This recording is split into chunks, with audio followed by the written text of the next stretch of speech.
Makikipagkita si Senator Amy Marcos sa Nationalista Party matapos niyang i-anunsyo na umaatras siya sa senatorial slate ng administrasyon ang alyansa para sa bagong Pilipinas. Hindi pa naman ako nagre-resign sa Nationalista. Mabait sila sa akin hindi naman sila nagkulang sa support at pagtatangkilik. Ang akin lamang, kinakailangan maging independent ako sa alyansa. Ang presidente naman wala raw issue sa desisyon ng kanyang kapatid. That's fine. That happens. I've run as an independent myself many times. Okay. And so that is her choice. I suppose it gives her a little bit more scope and freedom to make her own schedule and to campaign in the way that she would like to do. But, you know, the Alianza is still behind her. We are still continuing to support her. And if down the road she chooses to join us in our campaign sorties, she is of course very welcome. Nagpasalamat naman ang senadora dahil naintindihan daw ng Pangulo ang sitwasyon niya. Dagdag niya, hindi naman sila nag-away dahil sa kanyang pag-atras. Unang sinabi ni Senator Marcos na walang problema sa kanya kung maimbita siya ng Pangulo na tumayo sa entablado kasama niya para sa eleksyon. Pero di rin nagtagal ay ipinahiwatig ng mambabatas na mas gugustuhin niyang hindi na lang sumama rito.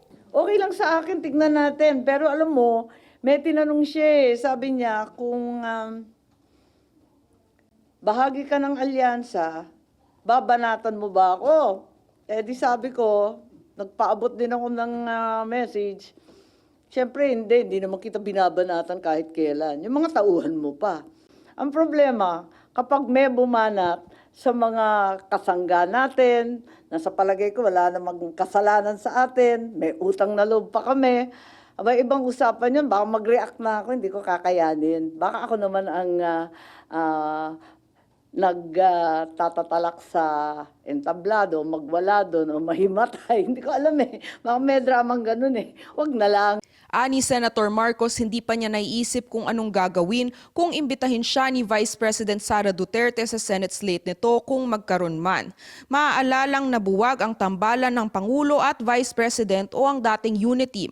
Natanong din si Senator Marcos kung malaki ang naging impluwensya ng pagkakaibigan nila ni Duterte sa desisyon niyang tumakbo mag-isa.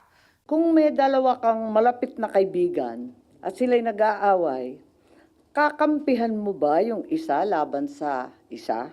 Siyempre, ang gusto mong mangyari, pagbatiin sila. Unity was a dream that I shared in 2022. And I hold fast to that dream of unity for all Filipinos. Para sa Agenda, Agatha Gregorio, BNC.